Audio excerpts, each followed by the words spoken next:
Hello again, everyone, and welcome to another CPC strategy hosted webinar. Today, co-hosted with Skubana. And today's topic is Amazon's A9 organic product ranking algorithm unpacked. So this is a topic that we know obviously generates a lot of pain for a lot of people that are selling on Amazon. So really excited about today's topic, not only just from the content itself, but just because there is so much about the A9 algorithm that can seem mysterious, but hopefully we can uncover a lot of that for you today. Just wanted to get today, I know for us, we are airing from San Diego, and we have Chad tuning in from Skubana, who is actually presenting from New Jersey. So go ahead and use the chat box functionality. Let us know where you're airing from. We do have Mikul from London, welcome in. We have Tony from Chicago. We have Grace Young from San Diego, welcome in. We have John from Palm Beach, welcome in, and we have Chris from Palm Springs as well. So obviously couldn't get to everyone there, but wanted just to, let you know how the chat box functionality works, but it's always interesting also for us to see where everyone's airing from. So continue to use that chat box functionality throughout the webinar when we're asking questions if you have any thoughts, and definitely let us know if you're having any issues with the webinar. So moving on ahead, just wanted to cover some logistics for today. We get this question a lot. The session recording and the slides will both be sent out. We try to have those sent out to you within 48 hours of the webinar ending, but just make sure to check your spam box, as it can sometimes end up in there as well. So session recording and slides will be sent out as well. Join in on the questions. So like I said, we do welcome questions, and we love to have questions for our panelists throughout the webinar. We do appreciate you spending an hour with us here. We know that that hour is very valuable, and it is a very good use of your time. So we're hoping that if you do have any other questions that you have, maybe we weren't clear about something in the webinar, or there's something else that you want further explained, let us know using that chat box functionality. It lets me know what questions to bring up to our panelists, and also in the live Q&A section at the end. It allows us to address the direct concerns that you have, just again, to make sure that you are getting the most out of your time here. We do have other resources available to you in the handout section, some being, the A+ guide, how to succeed on Amazon, the ultimate guide to Amazon SEO, different resources for you to use, again, just so that we're making sure that you're getting the most out of your time here. Now, without further ado, before we get started, did want to introduce the two companies speaking today. We do have CPC Strategy, which is ourselves. We were founded in 2007. We're a Google Premier partner, and we have over 400 plus active retail clients. Our solutions, really, our service lines span anywhere from PPC shopping and Google, Amazon sales acceleration, content optimization, Facebook performance marketing, as well as creative services. So again, just a lot of our different solutions that we have and our different retail clients that we have delivered lasting results for, something that we're very proud of here at CPC. And as well, we also have Skubana talking today. Chad, I'll go ahead and turn it over to you. Tell us a little bit about Skubana. Yeah, thanks so much, guys. Yeah, this isn't about Skubana. Obviously, co-founder of Skubana, and Skubana was created out of a need. Just like many of those that are listening to the presentation today, we're all sellers. And so selling on 20 different channels, I was trying to figure out, how do I run my business without using disparate solutions? All these different apps to run your business, we pull them into one place, we unify it, and now I literally am running actually above 12 million in revenue with 1 employee, and Skubana pretty much replaced about 7 employees for me. So Skubana is a system that you can use to automate your business, doing orders, inventory, purchase orders, analytics, all in one place, all in the cloud.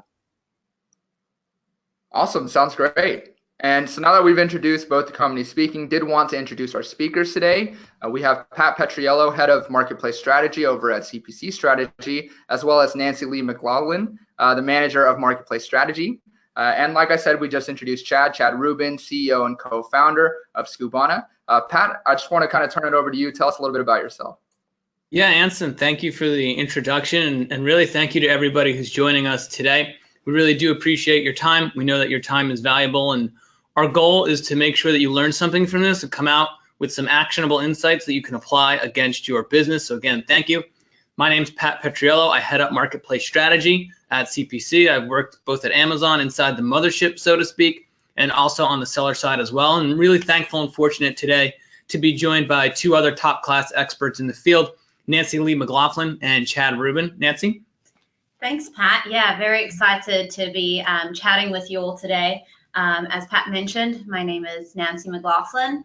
I have about just over 7 years experience selling in the health and wellness category on Amazon, specifically in Luxe Beauty. My past comes from being a vendor in the Luxe Beauty category, and I currently assist with over 60 accounts here at CPC. So really excited to kind of take a deeper dive with you guys on Amazon's A9 algorithm today. Awesome. Great. I'll hand it over to Chad. Chad, we'd love to hear a bit more about you. Thanks, Nancy. Yeah, so about a decade ago, my parents owned a vacuum store. They were going out of business, and I created them a very quick internet site, and it started doing really well, but we were merely just reselling other people's product. So fast forward, I started my own branded company called Crucial Vacuum, which still exists today. Now we have over 1,000 products where we've gone direct to consumer across every channel. So not just Amazon, but eBay, Sears, Rakuten, Newegg, Jet, Walmart, Newegg, Groupon, Wayfair, Overstock, you name it, we're there. And out of the problems of really running that business and trying to figure out how do I automate it and systemize it, we built Skubana, which brings me onto the call today. Awesome. Thank you guys so much. And as you can tell, Chad and I will have to apologize. Nancy's definitely bringing the most interesting, the most fun accent to the call. So definitely excited to have that to spice things up a little bit. What we want to do is get into talking about the A9 algorithm and even unpacking what does it mean to say the A9 algorithm sounds really interesting and really fun and really mysterious in and of itself. And our goal is to unpack what that is so that it doesn't seem so random, and that your ultimate goal is to drive incremental visibility and incremental conversions to your product listings, and to unpack some of the ways that we can do that. There are multiple different factors which influence that algorithm. Again, we want to shine a little bit of a light on there while also acknowledging we don't have the algorithm that we can share in an Excel spreadsheet. That would be wonderful if we did. I would have my own island if that were the case. Talk a little bit about sales velocity, sales history, what that means, and actionable steps you can take. But before we get into all that, as I don't have to tell you how quickly things are always changing on Amazon, and we saw a pretty significant change happen here in the last couple days. This is if you are a third-party seller and you log into Seller Central, you'll see this under the headline section in Seller Central.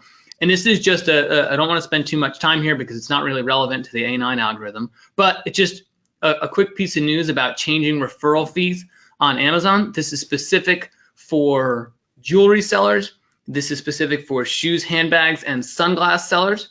And this is specific for clothing and accessory items. If you're a vendor and you're attending the call, meaning if you're accessing Amazon through Vendor Central, this doesn't impact you, so don't worry. If you are a seller, some of these may apply to you, and these are just changing the referral fees for a given time for certain price thresholds across these given categories. Again, this isn't insider info. If you log into your Seller Central, in the center column, you'll see the headlines part of the news, and you can click in there and look at that. So some news we did want to change, and we have a blog post out now that unpacks some of the implications of this change. So Anson, keep that in mind too. If some questions are coming in, and if people want to revisit that once we get to the Q&A, we certainly can. But we definitely want to give the people what they came here for, and that's to talk about an introduction to Amazon's A9 algorithm. And I think it would be foolhardy for us to jump into unpacking what this algorithm consists of and what factors drive it before acknowledging what makes it important. Because optimizing against an algorithm doesn't really matter. Maybe it might make you feel good, but it doesn't matter if you're not driving incremental sales. So how important is it for you to get visibility on the SERP? And so if you look at this, product listing prominence is critical, and this came from Amazon. And this will show you the importance of ranking not only on the first page of the SERP, and when I say SERP, I'm saying SERP, Search Engine Results Page. For those of you who are wondering what noise he's making, that's SERP. And so you can see 70% of customers never click past the first page. I hate this joke. This was a kind of an old joke at Amazon. They always said, what's the best place to hide the body? And the second page is the Amazon SERP, because nobody will ever find it. So that's an eye roller, but it really does show you how important it is to rank high from an organic standpoint. And Nancy, I know you mentioned in the open too that you're working across a number of different verticals and a number of different sellers. Are you seeing this as well? Absolutely, Pat. You know, it's more important than ever to really rank on that first page and make sure that our products are being seen. We know that customers primarily discover products using the SERP. And so as a seller, you're not going to do well and you're not going to be able to kind of use this algorithm unless your products are getting found. It's also important to understand how our shoppers are interacting, with Amazon sellers through the SERP and basically what makes that work. And so today we're going to kind of unpack some of those factors. It's a really good point. I love that approach of this empathy with our sellers and actually putting ourselves in the shoes of our customers rather, and understanding that the way they're finding our products is through search. And I'd say also just from an industry trend, now that advertising modules within Amazon are being adopted at the rate that they are, that space is becoming more competitive. CPCs are rising. Yep. ACoS is becoming more inefficient across keywords where it used to be lower ACoS. And so having organic visibility is even more important than ever. And Chad, I know you wanted to bring up too, I thought this was really interesting and a lot of people don't even know, is that the A9 exists as its own incorporation, right? Absolutely. In Palo Alto, California. And so if you go through like the Google patent search, you can actually find Amazon patenting a lot of their query process which essentially influences how people are found on Amazon today. Yeah, that's awesome. I know that was really, really interesting. And you can even, to Chad's point here, you can even go to a9.com, which is Amazon's separate site, and it will unpack for you that this is this A9 algorithm is its own algorithm, and it's what's used to power Amazon search. And so with an understanding that... Hey, Pat, sorry, real quick. Yeah, go ahead. Before I move on, CS was wondering on those stats that you brought up, is that just for organic results, or do you know if those include ad results as well? Yeah, that's a great question. These numbers here are inclusive of both advertising and organic results. And so that's one of the, and again, this could be its own webinar, but that's also goes into the importance of the right rail of the SERP going away and those placements going up to the top of the SERP, and how important those listings are and why they're getting more visibility. But yeah, this is inclusive of both. Pat, yeah, they're making ads more native on Amazon. Like you won't even be able to tell without like a small word that says sponsored what's native or what's paid. Absolutely.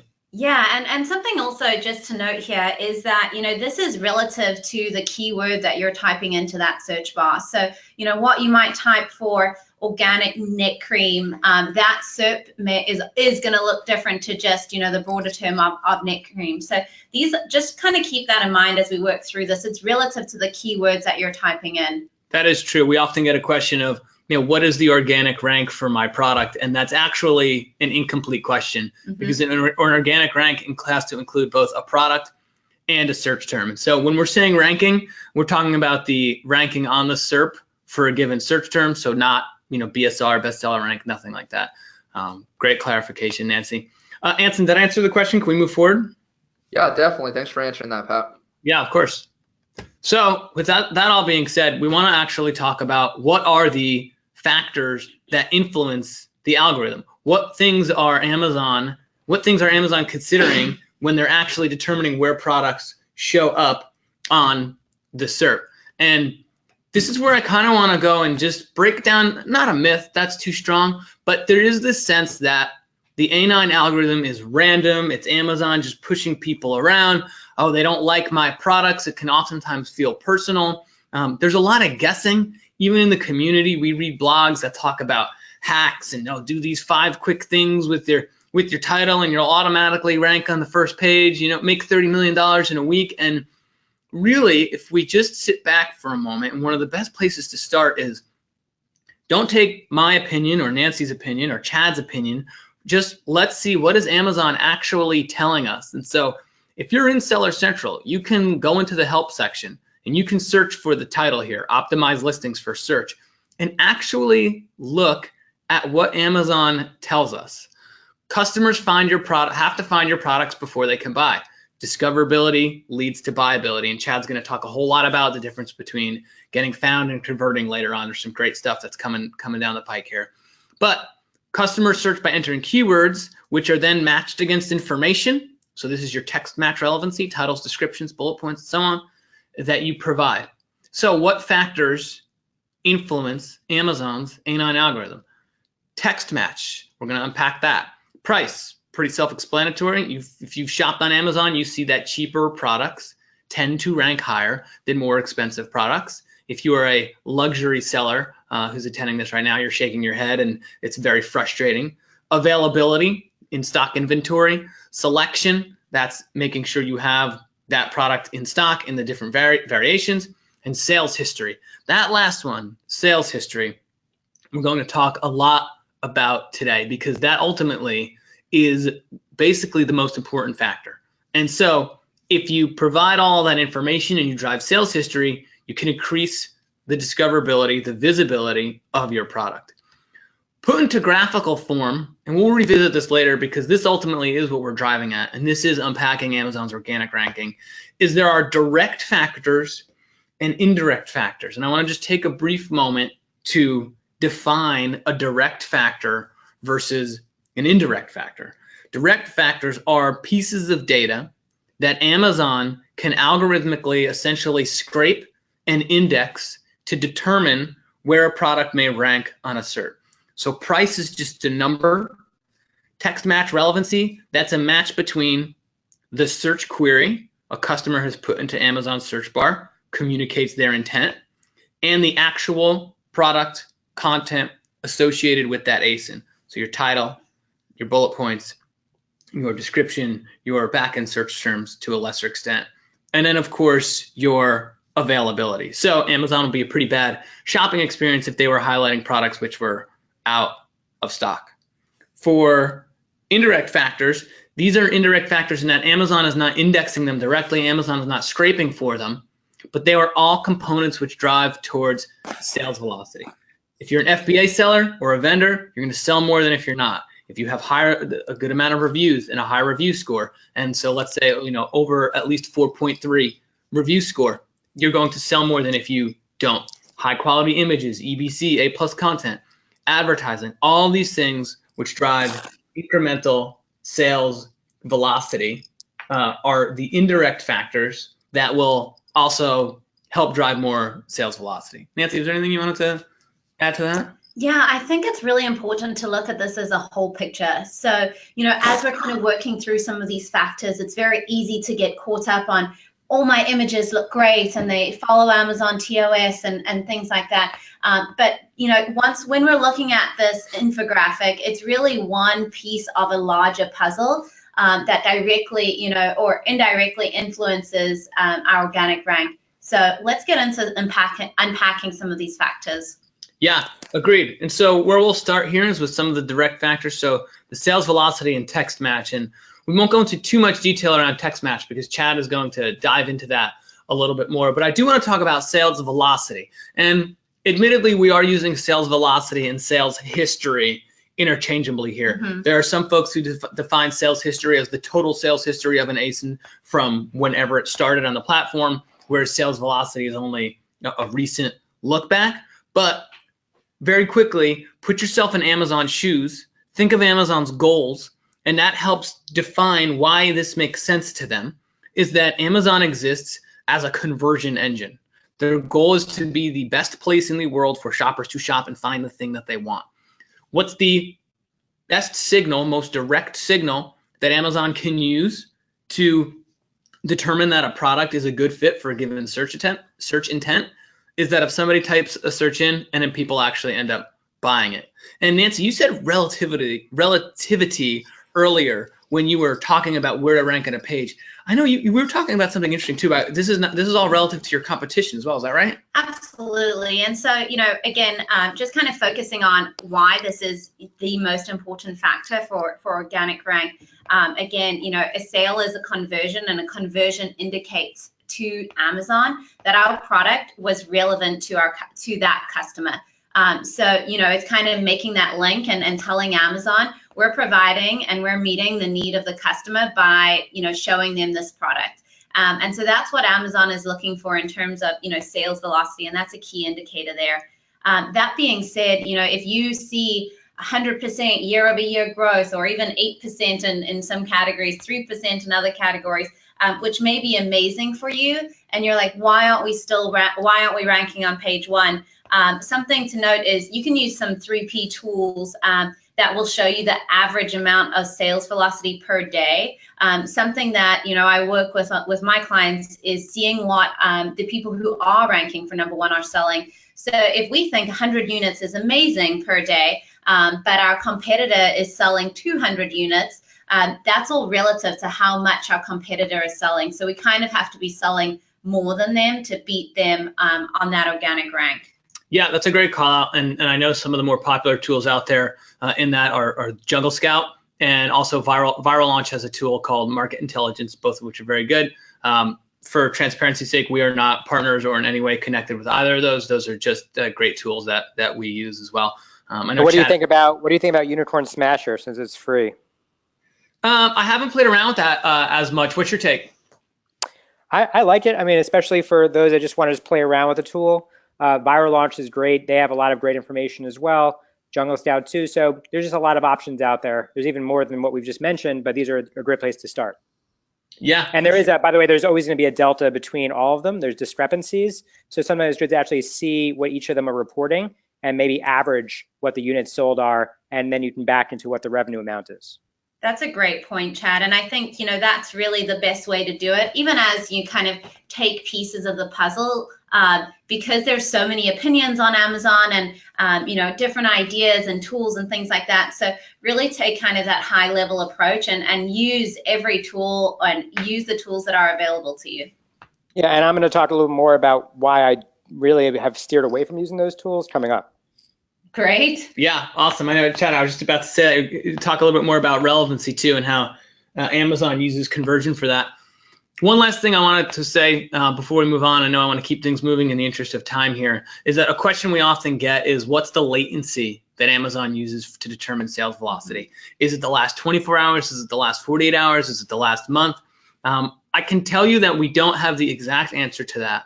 But what data has shown us across multiple tests, across multiple verticals, is that recent sales are weighted more heavily than our past sales. This is a good thing insofar as Amazon is a somewhat ruthless meritocracy. It allows for challenger brands to compete for important keywords if they are offering a better offer, a better product, a lower price that's selling.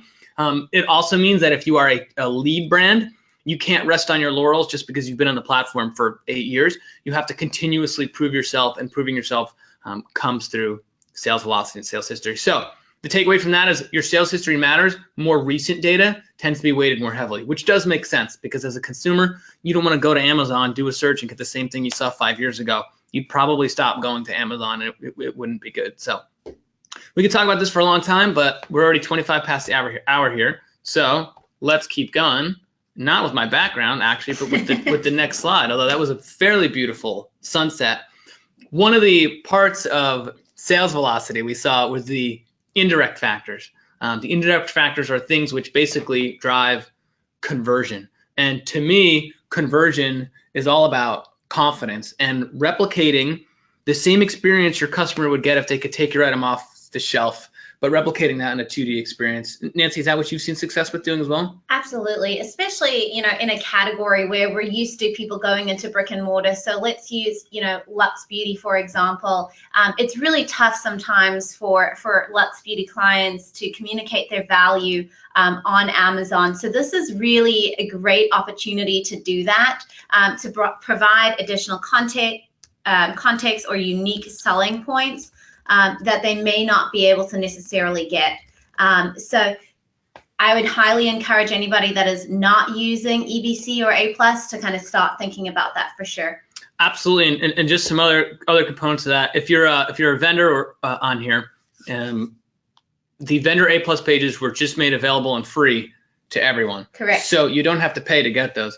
EBC is available as long as you're brand registered, and I would highly recommend, if you haven't registered for the new brand registry, that's the one that came out a few months ago, and you expect to be grandfathered in from the old one, don't take that risk. I expect the old brand registry program will be deprecated and you'll need to have registered for the new one. EBC is also free as well. So we've seen some significant increases in conversion rate, and that helps both your ACoS on the advertising side and just your organic sales as well. So we'll cover this again as well at the end in one of our key takeaways, but the beautification of the Amazon is already underway. That's going to continue to happen. Your competitors are already doing this. So leverage enhanced brand content and A+ content where you can. Definitely helps drive more of that conversion. Yeah, and Pat, before we kind of move on there too, I know that you know, the point is it does not get indexed. So we have a lot of people asking, does that then not hurt your ranking because a lot of the content on the EBC or A+ is not being indexed? What is your kind of comment on that or thought to kind of work around that? Yeah, great question. And so at the core of the question is that when you implement EBC, and now we're seeing it as well, this is new, Amazon's A/B testing. When you implement A+, you no longer see the 2,000 character written description on a product detail page. And so since you're not seeing that written description, the fear is that that content's no longer being indexed against Amazon's A9 for search, and so you could lose relevancy. On the first part of it, we've confirmed that even if you can't see that content on the page, Amazon's still indexing it. So the best of both worlds is have that content updated on the back end, Amazon will index it. Also have premium content on the page, so your human shoppers, people who are actually looking at your page, can see your beautiful images and your videos and your pictures and the things that communicate the unique selling proposition of your product, differentiate your product from your competitors, pre-address any hesitations. You could even reduce return rate by focusing on those areas where people might not have bought because of confusion. Second, and this is more minor, is that the weight of descriptions and back-end search terms with how much they actually have an impact on discoverability is pretty small. So we've never actually seen somebody who's even deleted the description and said, oh man, we lost half our sessions or anything like that. So there are higher priorities to worry about for sure. And again, it's all going back to those indirect factors that lead to conversion, aka sales velocity. So when Amazon is looking at this, if you're going to get a high conversion on having beautiful content, Amazon is gonna tag that higher as a conversion than some of those other product descriptions, etc. Absolutely, wonderful. And so what I want to do here is pass it over to Chad too. Yeah. Chad has some great tools to talk about, and Chad, I also really want to hear some of the stuff you have to talk about. I think the hashtag's really interesting, so take it away. So a few things. I'm just piggybacking on enhanced brand content, but there's a lot of chatter in forums about it. First of all, understanding the customer narrative and going through the buyer journey is extremely important and gets people to actually convert, which increases your sales velocity, right? We can't dispute that. Right. However, one of the things that I encourage sellers to do is to really track when they do implement enhanced brand content, look at the fundamentals of their own business, right? If you're a seller in the 3P world, not 1P, guys, so if you're Vendor Central, you don't get access to this, but 3P sellers get access to all the sessions in the back end. And you can back into what your conversion rate is through Seller Central as well. So just one thing to look at is like, hey, don't take everyone else's advice, right? Or don't even just listen to us. Like, we've done a lot of research here, but just look to see what the impact is on your own business and make up your own decisions as you watch our presentation. Absolutely. So awesome. In terms of, so what I'm talking about really on this is that, so there's all these tools out there that exist right now, right? And so, like I mentioned earlier, if we're doing what everyone else is doing in the 3P world or the 1P world, we're never going to win. So like if we're all using best selling rank or the, quote unquote the BSR, right, to do product research, then technically everyone's just going to copy everyone else because we're all going to end up with the same products in the marketplace. So what I like to do is I like to go where the puck is going. That's a Wayne Gretzky quote, not where the puck is, and think about what can I be doing differently? How can I actually one-up what's happening in the world and not just create a Me Too product or copy what other people are doing? So the 4 tools here, we'll go through them. I have no affiliation with the first one I'm going to talk about, which is merchant words. So like, again, everyone's doing product research and they're like sizing up their competition, looking at how many they're selling. And that's a great activity, but I like to look at search volume. And there's a lot of apps out there that do this. I use merchant words, no affiliation with them whatsoever, but here you can actually, it becomes a pull process versus a push process. because essentially the market's so saturated on Amazon, there's 100,000 toilet paper holders on Amazon today. So one of the ways we improve our listing quality and the discoverability of our listings, especially with content, is to just see what people are searching. This, number one, helps us find new products, but also B, gives us new product ideas or keyword ideas to insert into our listing. Very, very important, but this is just fundamental. We're just looking at what people are searching and looking at those keywords, and this gives us ideas of what we can be baking into our listing that isn't there currently today. Chad, I think that's a great point too, just because, you know, again, we're moving from places that, or companies that may have done really well in brick and mortar, where, you know, you go in and you have, I don't know, protein powder, and that's the first one because they have so much presence in brick and mortar. And then when you come on Amazon, it's, you know, a totally different category, a totally different kind of SERP. And so using merchant words to even see if your keywords that, you know, your consumers are asking for in brick and mortar is different and the volume is different on Amazon. So that's a great tool. Completely. And this all goes back to velocity, right? You need to be discoverable, and then you need to sell more, right? And you have to be found. So this just helps us enhance our listings. We spend so much time on our listings. Everyone always comes to me and says, Chad, I want to automate the creation of listings. I promise you there's no silver bullet. There's no hack that you can look at. You know, I wouldn't be hoodwinked by many of those that are out there that saying, do these 5 hacks and you're going to win. That's not the case. And so if you just focus on fundamentals in your business, that's the strategy that we employ and that our customers are using to win on Amazon today. Yeah, couldn't agree more strongly. So the second one is really Keyword Validator. It's a Chrome extension that essentially you can just type in different keywords, and you can even look up what's happening, what people are searching on merchant words or any keyword tool, and see if you're being indexed for those keywords, and you can insert them here and do that research. It just helps you identify if you're being indexed and where you're being indexed. So just something to check out. Again, these are just tools that I'm using, that we're using where we're focusing on the structure. Now, this is a really interesting one. It usually works more so on when you're on desktop than mobile. And so when I'm searching... Sorry, didn't mean to interrupt you. It looks like we're still on the 4 must-use traffic tools. Sorry about that. No worries. By the sound of it, it looks like we're on the a few slides afterwards. All right, so let me, so I was just talking to myself the entire time. Awesome. Here's just a screenshot. Again, going after what customers want using search volume. Then we have the Keyword Validator, like I mentioned, KW Index Checker, just to check where you're being indexed. Because a lot of times people think they should be indexing for a certain keyword, and it's not even, there's not even any search volume on that keyword. So it's very, very important to use a keyword tool. I actually double check using merchant words, but then I'm also looking at what people are searching on like Moz, which is pulling from Google keyword research, which is free. You can go to the keyword exploration tool on Moz, the lower bottom left-hand corner. And we use that all the time to, again, find more keywords of what people are searching and implement them into our listing. If we keep going here, the third one, which I think is really fun, is this hashtag. So essentially, if I'm searching baby diapers, you'll see everything with the auto, whatever, I forgot what it's called, like the search suggestion tool on Amazon. This is part of Amazon's A9, A10 technology. Essentially, baby diapers, everything after baby diapers, they're going to show you in the pecking order of what people are searching.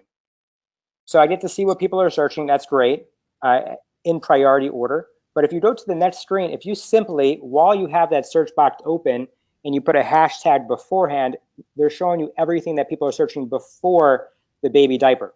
So adult baby diaper, newborn, disposable. So maybe if I'm building a baby diaper listing, I want to put in disposable or reuse or whatever those keywords I'm focusing on. I may want to insert them and focus in on them in my listing.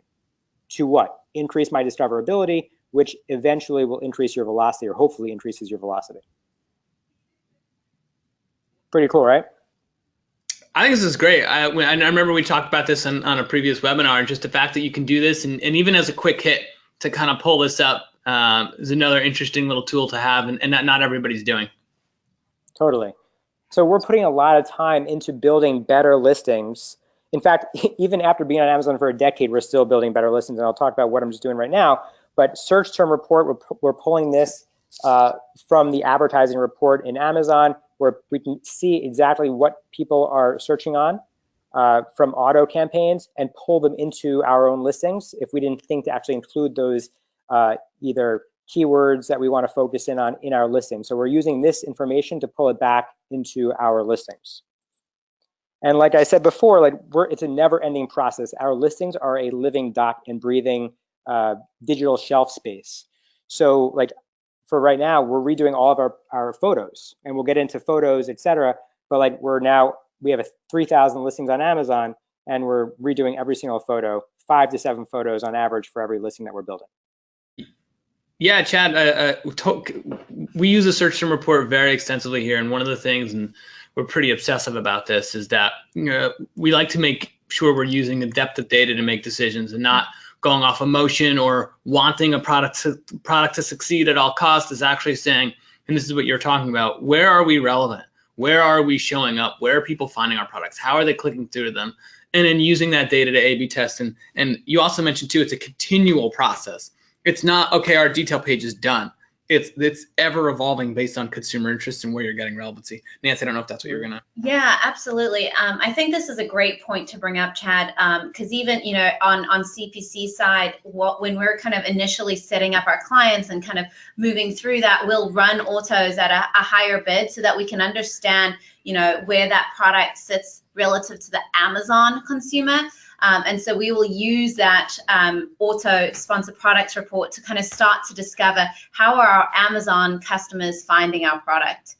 So you can do this both also through AMS too. Yep, exactly. Awesome.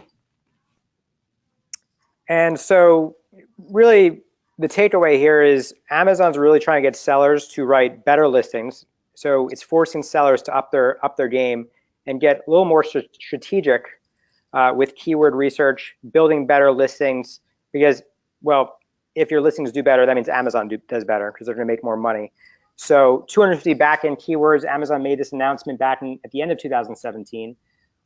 And the other thing I want to point out with this, outside of really picking and choosing the right keywords on the back end, again, it's not weighted so heavy, but it is important. I do make sure I fill out all the keywords on the back end. Is that you should not be putting your brands on the back end. So I see a lot of sellers putting brands on the back end, and you can use sponsored ads to focus and compete with brands instead of using them as back end keywords.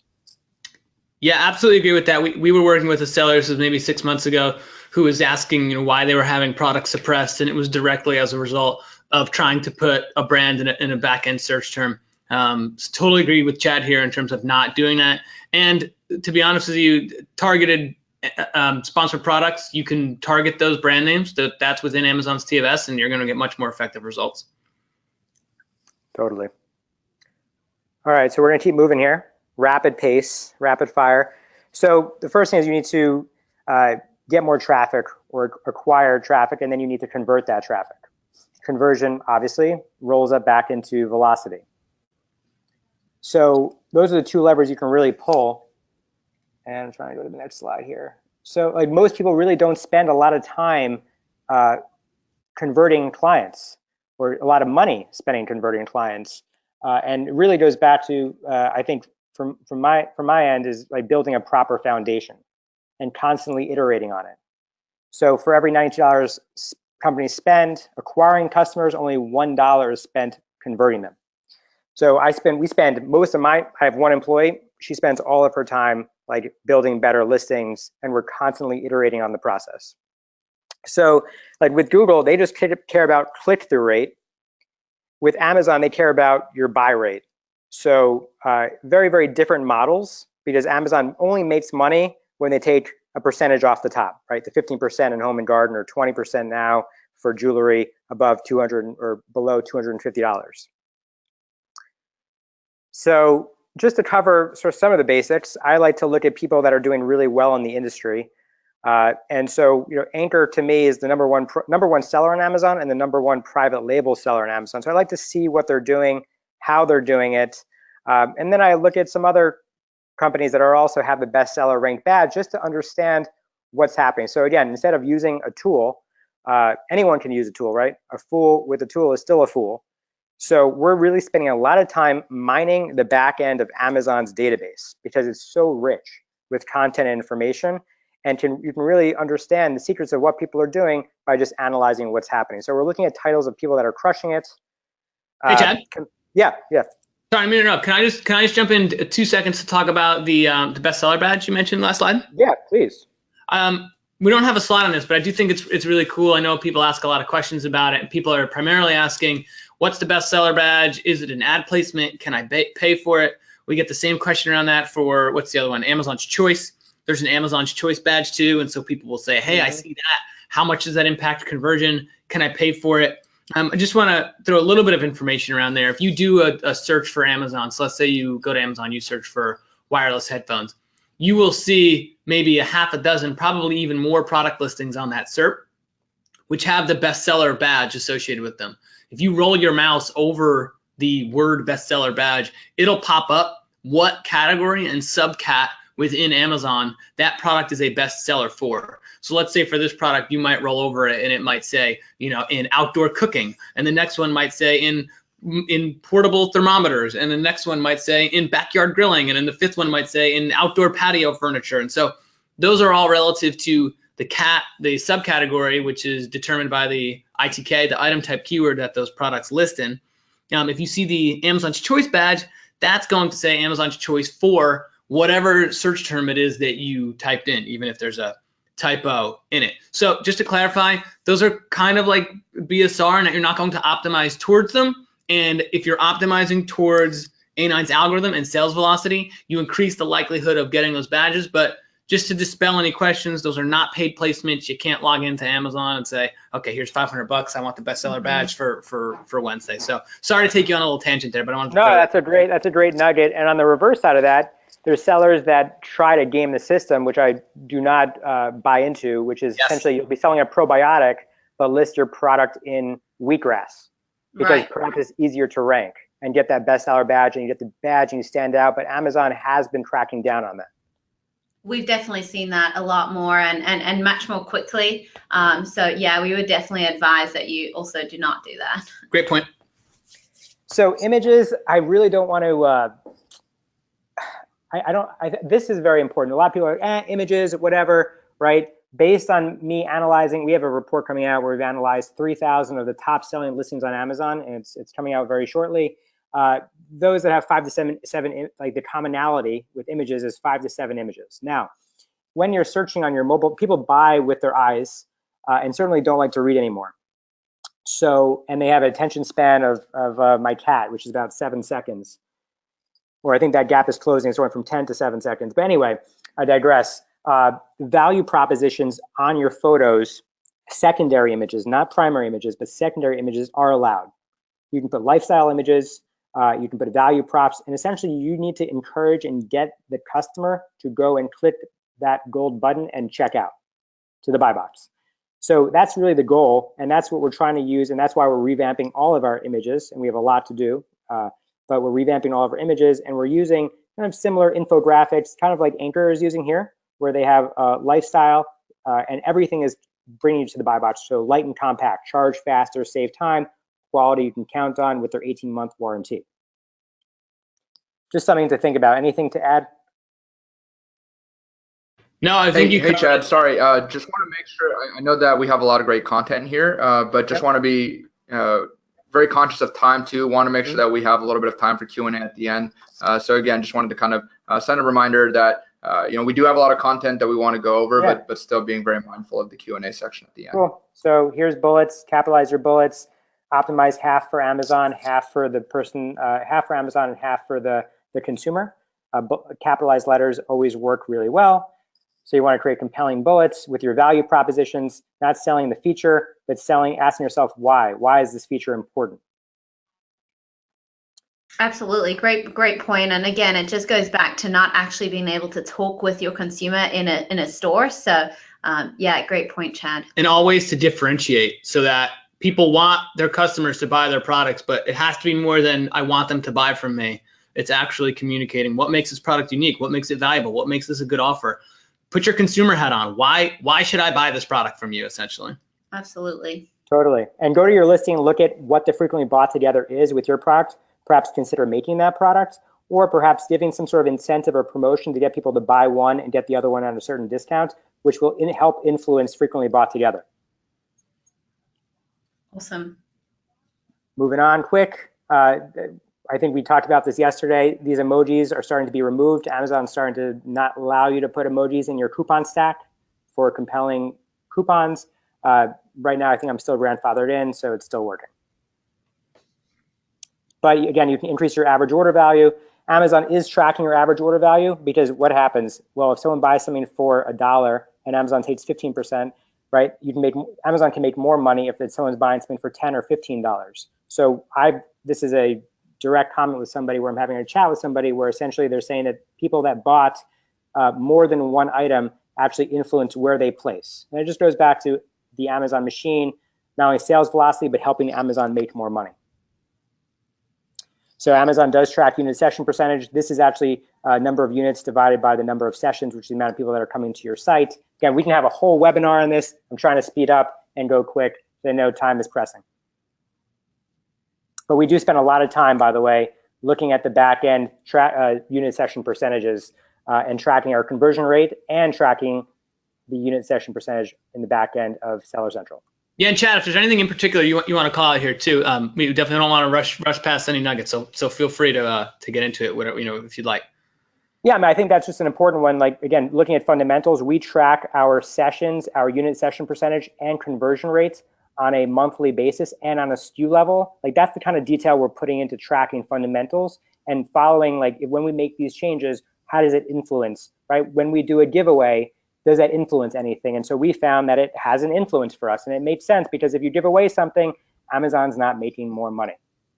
Or if you heavily discount something and you give it away, again, it doesn't influence the range for us because Amazon doesn't make as much money.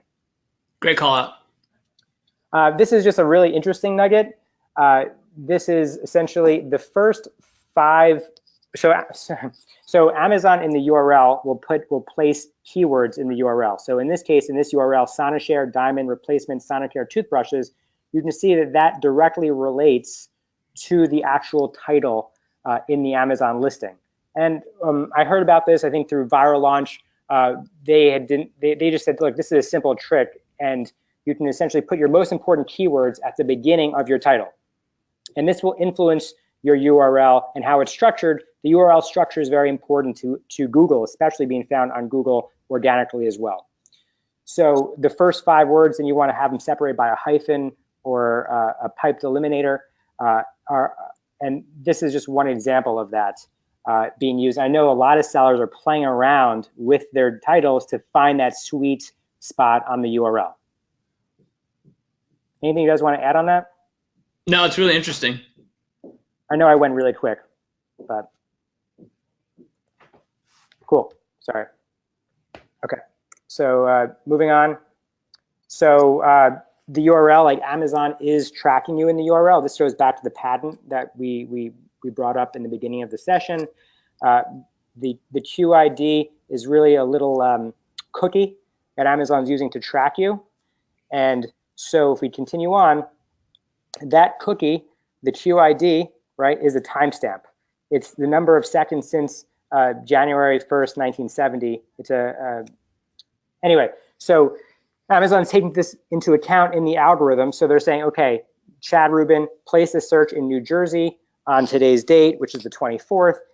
The ranking was on page 1, placement was 25 on these keywords. So Amazon's putting that in the database and then tracking you. Like then when I go to the next page, Amazon will say, okay, Chad did or did not buy that product based on those keywords, right? And if I didn't, right, or if I did, for example, that increases your velocity for those keywords, etc. And so a lot of people, this is a touchy subject, a lot of people are trying to use the super URL and get ranked based on super URLs, and it was a big thing last year. So what I'm just saying that I personally don't do that. I think the risk far outweighs the reward on it, and especially since Amazon's tracking you. And that's why if you think about it, a lot of people who are like, oh, Amazon's been removing my reviews for my product. Well, it's because you're using the same QID in the URL, and so that browser know that they're using in the URL. You can't have it, since it's a timestamp, you can never have the same number. Yeah, Chad, totally agree. And I love how you copy and pasted the Amazon terms of service right here. Amazon explicitly calls out any attempt to manipulate the search and browse experience or use anything like that is prohibited.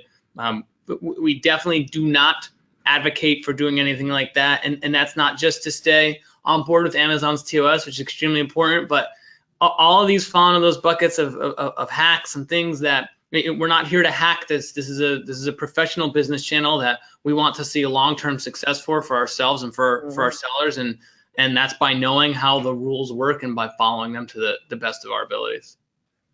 Totally. And the gestation process of a good product or a successful systemized e-commerce business, it takes a very long time. Like 100%. There's no quick hacks. There's no quick hacks to the top. Absolutely.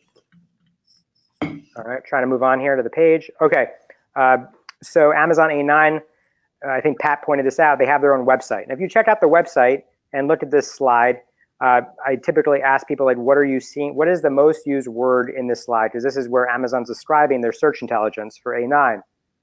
And so really, let's just go right to it. Relevance, right? Relevance is the most important thing, which will increase your click-through rate, right? Which eventually will get people to buy and give you more sales velocity. So you need to make sure you're as relevant as possible.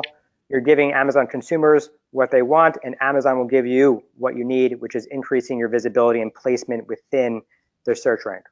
Yeah, and Chad, this really ties back to what you said a few slides ago, where Google determines relevancy by click-through rate, what answers the question people are asking. Amazon is defining relevance by what people buy, conversions. Yep.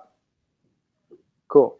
So, awesome. Take it away. Yeah, awesome. Chad, you had a chock full of good stuff in there. As always, always appreciate you dropping those nuggets. And I think a great thing too for the user base, it gives you some tools to go research for the customer search terms report to make sure you're downloading that and looking at on a regular cadence, and to understand all of the different things that you can be doing and looking at your own processes and saying, am I doing these things to actually track how well I am ranking for search terms that are important? Am I targeting the right search terms? Am I pulling those terms into the content? So, Chad, really appreciate some of the areas that you dove into there. And as always, we find it as part of this effort and to communicate with the community is to give you some actionable items about what you can do. And it really does come back to this graphic that we started with as well.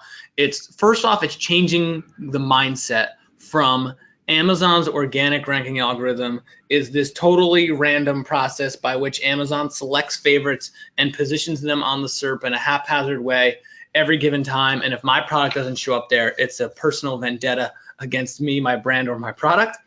It's moving from that at one end of the spectrum to the other end of the spectrum, which is we don't have 100% transparency on what the actual organic rank algorithm is, but we do know the factors which drive that algorithm, and more importantly than that, we do know which of those factors are within our control. So Amazon might make a change, a tweak to the algorithm by the time I'm done with this sentence, and we wouldn't know about it, but that's not within our control. What we can control is our products remaining in stock, how much text max relevancy we get to search terms which have high volume, what our price points are, how we're using advertising, all of those things. And so these are the key takeaways in terms of how to think about getting your product to rank higher on a given SERP. And Nancy, I know you said that these were the ones here that you said, among a long list of them are really powerful and the most important.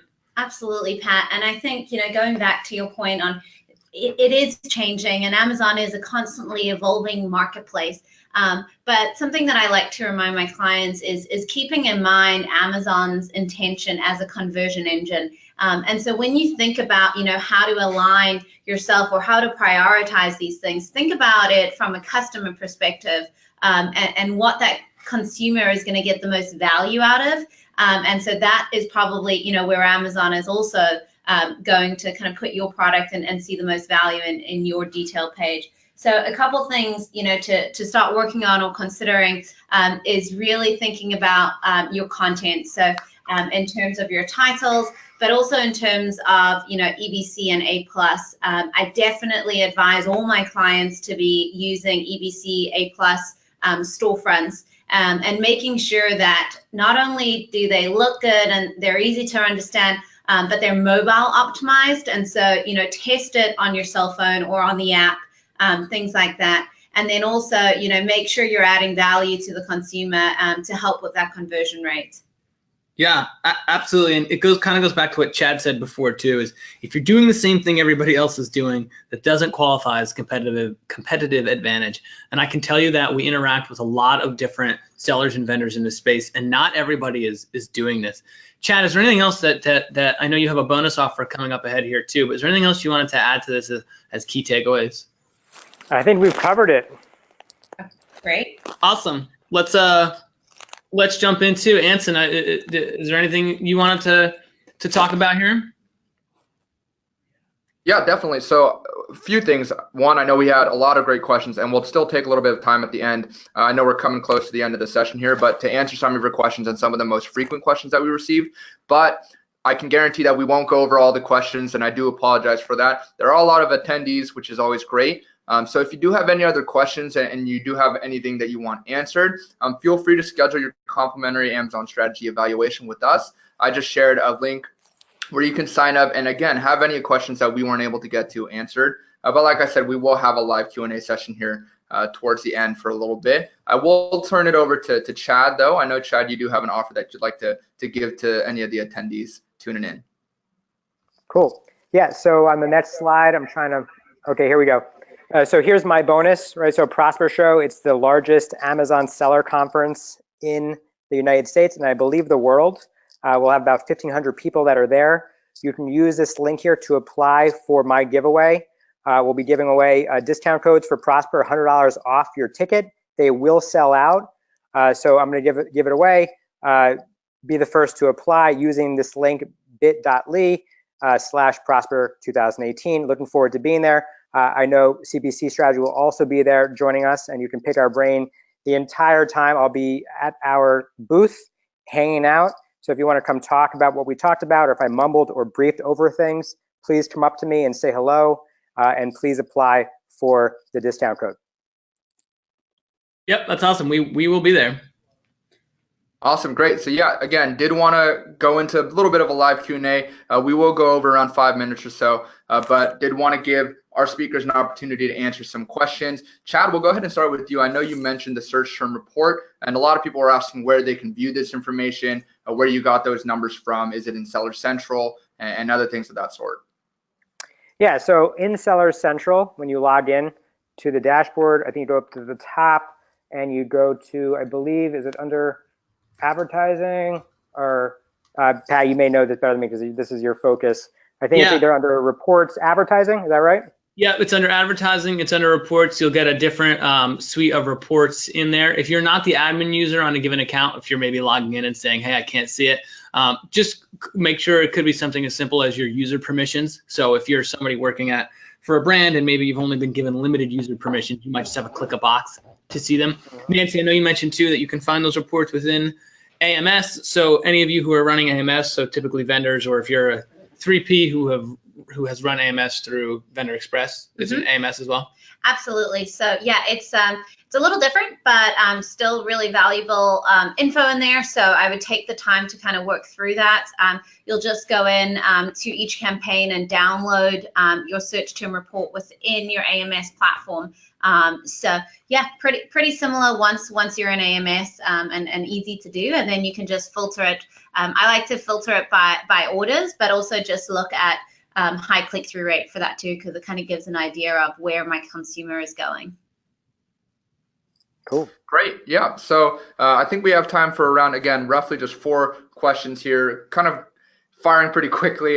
Pat, I guess this next one is more so for you. Do you know if 1P products do get ranked higher just naturally over 3P products, or is that just kind of a myth that we've been, told? Yeah, it's a good question. And so the answer is no, 1P products are not given a boost simply for being 1P. However, anecdotally, you might see that more vendor products tend to rank more highly on the SERP. And part of it is if you go back to that graphic that we showed, oftentimes they remain in stock. Oftentimes, since Amazon has controlled pricing, you'll find those products with solid prices relative to their competitors. Oftentimes, you'll see A+ content on those pages as the result of being vendor offers. And so it's easy to draw the conclusion that these are ranking higher because it's a vendor offer versus because it's a 3P offer. But then if you really break down what the components are that drive where products are in the SERP, you start to understand, wait a minute, this isn't really because of their vendor or 3P status. So short answer, no. Awesome. All right. And really quick, I know we're getting a lot of questions about the bit.ly link, both for ourselves and for Chad's link as well. We will include both links in an email that we send out with the recording. Again, I just want to make sure that we do have enough time to address some of the other questions. Nancy, this next question is for you.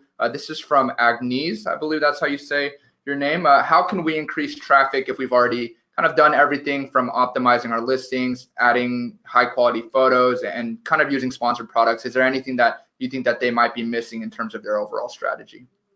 Yeah, Anson, and we get this question a lot, and it is frustrating for sellers because they're like, I've done this, I've tried this, I'm following A, B, and C, and my answer to them is always, you know, there is more we can be doing. You think about, you know, a sports team, and they're winning and they keep going, but there's always more that you could be doing. And so some of the things that if it is a 3P seller and you're only using sponsored product ads, I would highly recommend kind of thinking about using headline search ads as well. If it's 1P and they have access to AMS, PDAs and headline search ads. Something else is making sure that, you know, you have that EBC or A+ content up to date. You're seeing good conversion there.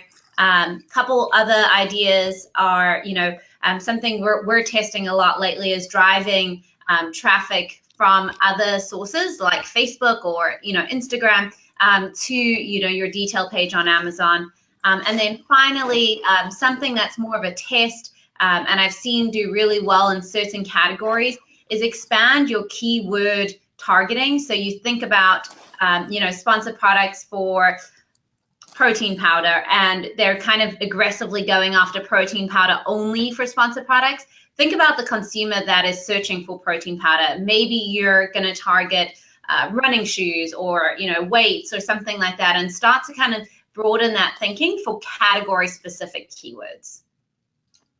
Awesome, great. And kind of a follow-up to that, Nancy, Pat, or Chad, you can kind of chime in here. You mentioned, you know, trying to bring in external traffic outside of Amazon. Is there anything that kind of we've seen or that we know for sure that that this increase in traffic also affects ranking at all, or can improve ranking, or is that not necessarily true?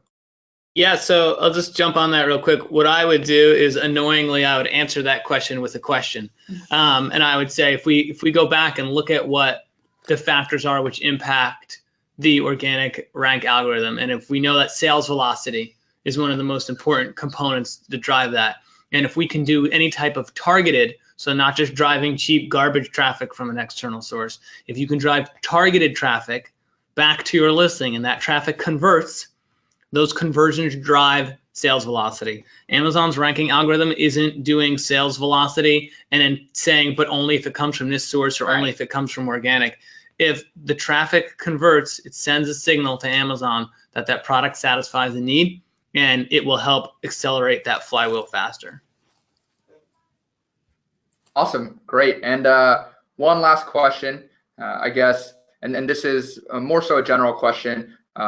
Pat or Chad, Nancy, if you have anything to add here, do we know, you know, how often the algorithm changes, or is it, you know, fairly steady for the most part, or that's a question that we've seen come up a lot in terms of people that are wondering, you know, how long before this webinar is obsolete, or are a lot of the key factors, a lot of the direct factors that we've indicated, can we anticipate those being the same for the long haul? Yeah, it's a good question, and I think the last part of that question is the most important part, because the first part of the question, it almost doesn't matter, right, in terms of how often it changes. The last part of the question is, are those key components going to continue to be the same? They are.